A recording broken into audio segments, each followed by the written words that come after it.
I come into a small mountain town at night.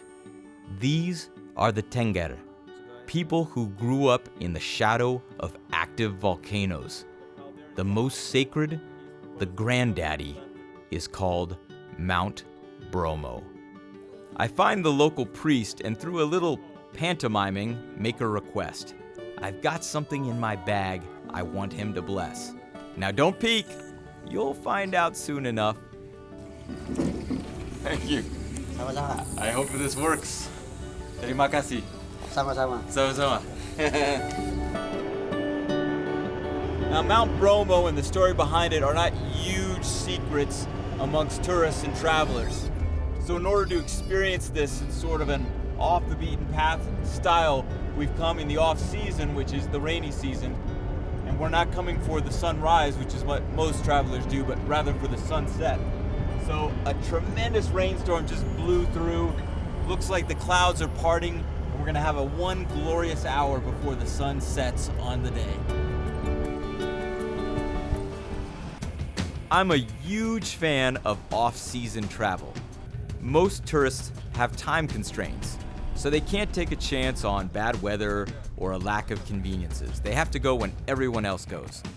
But if you're willing to roll the dice a little, you can enjoy even the most popular sites with no more than a handful of others.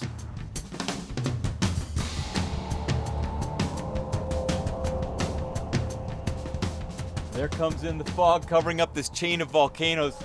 Our mountain is actually one of about 5 or 6 stratovolcanoes, all active, but of all of them, Bromo is the most.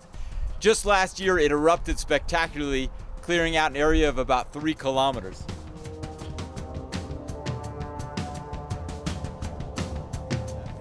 Hot dog, did I get lucky today. The rain hammered down, but it stopped just as I set out to climb the mountain, leaving me with fresh air and a nice spongy trail where there would have been suffocating dust, and no one in sight. And the view just keeps getting better and better. So what is the big whoop-de-doo over this Mount Bromo? Well, a long time ago, according to Tengger legend, there was a barren princess and a prince. He was firing blanks, she had a faulty oven. For some reason, they couldn't have kids. With no kids, no descendants, no empire, no Tengger people. So they prayed to the volcano gods, please give us children. And the wish was granted, but with one caveat. They would have 24 children, but the 25th, they must throw into the caldera, into the lava.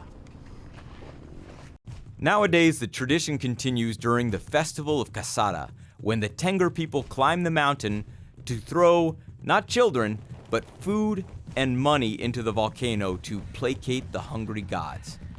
I've thought long and hard about what I could offer, and I've come up with a plan. So what do you throw into a volcano to appease the cantankerous gods? Well, I threw the question out there to my friends, and I got everything from Justin Bieber to 16-year-old virgins. But I settled on the Indonesian version of a cupcake, because who can be grumpy when they're eating a cupcake? Ha! Enjoy it. And just for good measure, I got these muscle relaxer painkillers. Do I have a prescription? Not exactly. Do I deserve it after getting burned on the stomach, slashed on the arm, poked in the ear, and having a rock thrown on my back? Hell yes, I do. But I can spare one for volcano gods. This ought to keep them chilled out. There you go.